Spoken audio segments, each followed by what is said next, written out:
Bismillah, alhamdulillah, salatu wassalamu ala rasulillah. Kështu pra, lam mas nesh natën 24 të Ramazanit, jemi sot në ditën 24 të Ramazanit, pra lam 24-ën, u futëm në ditën 24, lam natën 24, jemi futëm në ditën e 24, që do thotë sonte ndarkët, është nata 25 e Ramazanit. Babu ma yaqra'u këtë e thamë Kitabu Salatil Eidain. Çfarë është namazi i Bayramit? Namazi i dy Bayrameve. Normalisht muslimanët kur marrin Ramazanin kanë festë, që është Fitr Bayrami, dhe kur bëhet haxhi kanë festë, që është Kurban Bayrami. Si falet namazi i Bayramit? Shohim. عن ابن عباس رضي الله عنه قال شهدت الفطر مع النبي صلى الله عليه وسلم أبي بكر وعمر وعثمان رضي الله عنه يصلونها قبل الخطبة ثم يخطب بعد. Abdullah ibn Abbas radhiyallahu ta'ala anhu tregon kanë dëshmuar namazin e Bayramit, fitr Bayramit e Pejgamberit sallallahu alaihi wasallam, po ashtu me Abu Bekrin, Omerin dhe Uthmanin radhiyallahu anhum, të gjithë e falnin Bayramin para ligjërimit. Ligjërimi bëhej mbas Bayramit, mbas faljes. Pra si fillim falet namazi, pastaj mbahet ligjërata. Për xhuman si bëhet e kundërta. Për xhuman bëhet ligjërata, pastaj falet namazi i xhumas. Kurse për Bayram si fillim falet namazi i Fitr Bayramit apo i Kurban Bayramit, pastaj mbahet një ligjërat mbas Fitr Bayramit apo mbas Kurban Bayramit, mbas falet namazi. Cili është gjykimi? Ligjërimi i xhumas është vajib, detyrë, ndërsa ligjërimi i Bayramit është sunet. Po sunet do të thotë diçka që duhet zbatuar, jo duhet lënë. Shef njerëzit për Bayram, sa fillon ai me fol, por çdo qoftë që flet, çohen njerëzit pa për tik. Haqë se sunet është sunet, do të thotë se duhet bërë. Sunet nuk do të thotë që ta lejmë. Sunet do të thotë që ne duhet ta bëjmë.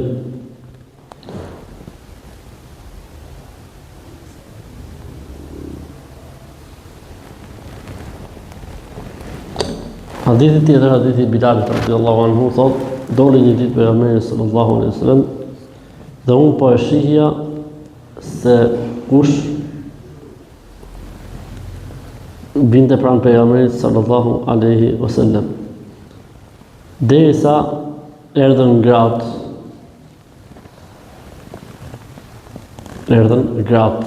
tek pejgamberi sallallahu alaihi wasallam për t'i dhënë atij besën.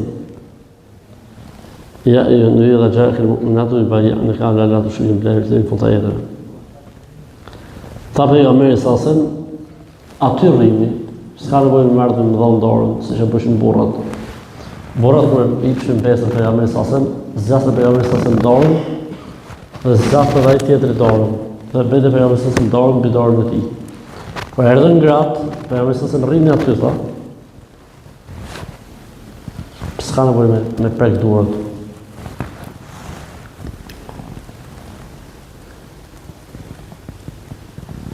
Një grua për tyre i tha pejgamberit sallallahu alaihi wasallam,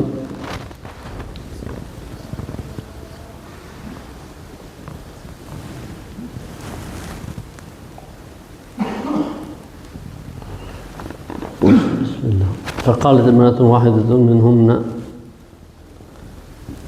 mjafton njëra prej tyre, pra njëra prej grave ka zgjat dorë, po pa e prek pejgamberin sallallahu alaihi wasallam, në emër të të gjitha grave. Ju tha pejgamberi sallallahu alaihi wasallam, një sadaka o gra. Dhe Bilali radhiyallahu anhu ka heqë një rrobë dhe ka vënë tokë, dhe kanë filluar gratë duke heqë unazat dhe vathat e tyre duke i vënë tek rroba që vuni Bilali radhiyallahu anhu. Këtë pejgamberi sallallahu alaihi wasallam ka bërë kur që ngjarja ka ndodhur për Bayram. Pra ishin njerëzit, ishin besën pejgamberit sallallahu alaihi wasallam. Kur ka marrë gratë me i dhënë besën, nuk ka pranuar pejgamberi sallallahu alaihi wasallam që besa të jetë si e burrave, pra në kuptimin e prekjes, dorës në dorë. Ka thënë njëna për ju është afrohet njëna, ka zgjat dorën, për jam sasem ka zgjat dorën, për ka prek. Pa është po shenja e beslidhjes, edhe kaq. عن جابر رضي الله عنه قال قام النبي صلى الله عليه وسلم يوم عيد الفطر فصلى بدأ بالصلاة ثم خطب فلما فرغ الناس إلى وأتى الناس ذكرهن وهو يتكئ على يد بلال وبلال باسط إبيه يلقي فيه النساء الصدقة. Gjabir ibn Abdullah radhiyallahu anhu thotë pejgamberi sallallahu alaihi wasallam fali namazin e Bajramit, fillimisht namazin, pastaj hutben, dhe kur mbaroi erdhi tek gratë për t'i këshilluar. Ishte i mbështetur tek Bilali dhe Bilali kishte shtrirë rrobën e tij dhe gratë hidhnin aty sadakat e tyre. Pra gjithë të është u sill si argument që për Bajram falet namazi, pastaj mbahet ligjërata, hutbe e xumas. Hutbe e Bajramit. Okay. Pse më shohët kësaj pjese se ka ndohur që khalifët çfarë ndohte vite khalifja me fal Bajramin. Falë Bajramin, hypte në minber khalifja gjithë ikshin. Leshin khalifën si hungardhi në hutbe. Ca khalife fillon të ndrunë, thanë, jo, da bëjmë kështu, thanë, do të mbajmë ligjërimin para Bajramit, falim Bajramin dhe shpëndahemi. Mirë po sahabët kanë qenë gjallë e kundërshtuan një vepër tillë. Për këtë arsye po i shohët shumë kësaj pjese, se është diskutuar një herë i vakt ky muhabet. Prandaj edhe po i shohët. Ajo kuptu të burra. Alhamdulillah. عن عبد الله بن عباس رضي الله تعالى عنه قال وجابر بن عبد الله رضي الله عنه قال لم يكن يؤذن يوم الفطر ويوم الأضحى. عبد الله بن عباس رضي الله عنهما dhe Jabir ibn Abdullah radhiyallahu anhuma, pra gjithë sahabët këto, kanë thënë kush Abdullah ibn Abbas dhe Jabir ibn Abdullah në Fitr Bajram dhe në Kurban Bajram nuk thirrej ezan. Si kuptohet që ka një koha? Si kuptohet? Imami, del aty imami, edhe kohë se safe këtë jeshtë. Nuk ka as ezan, as ikamet. عن عبد الله بن عباس رضي الله عنه أنه أرسل إلى ابن الزبير في أول ما بوي عنه أنه لم يكن يؤذن للصلاة لم يكن يؤذن بالصلاة يوم الفطر إنما الخطبة بعد الصلاة. عبد الله بن عباس رضي الله عنه çon haber Abdullah ibn Zubair radhiyallahu anhu kur ai mori pesën si khalif se në kohën e pejgamberit sallallahu alajhi wasallam nuk kishte ezan për Fitr Bajram as për Kurban Bajram, po fillonte hutbja më një herë mbas namazit. Ligjërata fillonte më një herë mbas namazit. Sa ligjërata ka Bajrami? Një, jo si xhumaja që ka dy me ulje. Në Ibn Umar radhiyallahu anhu قال كان رسول الله صلى الله عليه وسلم وأبو بكر وعمر رضي الله عنهما يصلون العيدين قبل الخطبة. Pra Abdullah ibn Umar radhiyallahu anhu tregon se i dërguari Allahu sallallahu alaihi wasallam Abu Bekri dhe Umar radhiyallahu anhuma e falnin Bajramin para ligjërimit. Abu Sa'id al-Khudri radhiyallahu ta'ala anhu tregon i dërguari Allahu sallallahu alaihi wasallam ditë për Fitr Bajram dhe për Kurban Bajram në faltore. Dhe gjëja e parë që fillonte ishte namazi i Bajramit. Pastaj drejtohej njerëzve dhe i këshillonte. Dhe merrte vendimet më të rëndësishme të asaj kohe ditën e Bajramit. Abu Saidi vazhdon, dhe kështu kanë vazhduar njerëzit derisa dolën në kohën e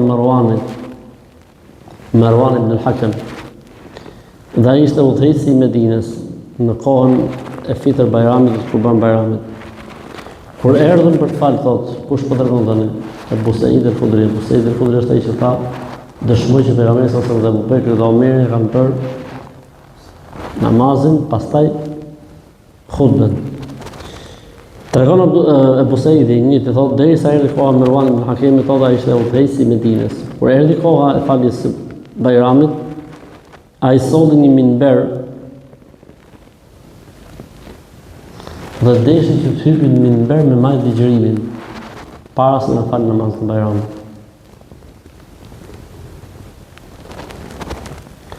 Thot, فجذبت بثوبه فجذبني فارتفع فخطب قبل الصلاة. E tërhoqja, thot Abdullah ibn Ebu Sejid el-Khudri, e tërhoqja, ka tërheq khalifen për robe. Ai ka tërheq ka hyp, e ka majt khutben. Pastaj fali namazin.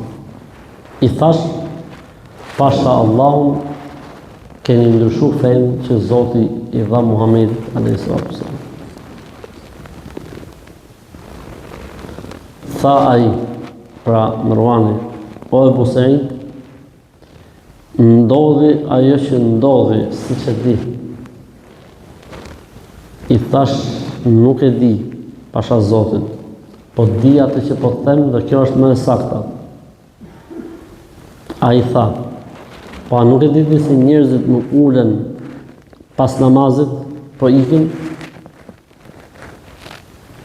Mervani i thot kujt, Ebu Sejid el-Khudriut, thot, ikin njerëzit, sepse khalifja kur falte Bajramin, jepte edhe disa luftime.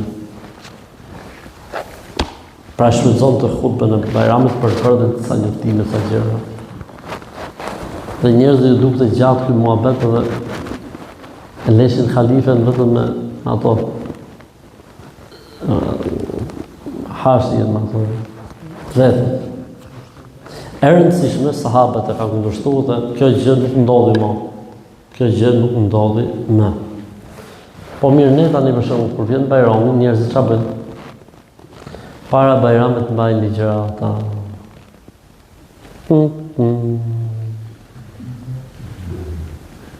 Si bëhet? Jo, e lërë. Këto nuk janë khutbe, këto ligjërat që marrin përpara është po pushim, e njerëzit janë prezent, çfarë do të bëjnë aty? Marrin këshilla, shfrytëzohet rasti, s'ka problem. Ama khutbja si khutbe bëhet mbas Bajramit. A është mirë shfrytëzohet kjo kohë që është përpara që njerëzit janë aty për shkak të flitur, po shumë mirë shfrytëzohet. Kjo do të ishte gabim qofse hoxha ose këshilluesi hyp minber. Dhe pastaj fal Bajramin dhe pastaj zhduket. Këtu pastaj kemi të bëjmë me ndryshim. A unë që se shfrytëzohet situata, shfrytëzohet rasti, flitet njerëzve, nuk ka asnjë problem. Nuk ka asnjë problem, shfrytëzohet si rast.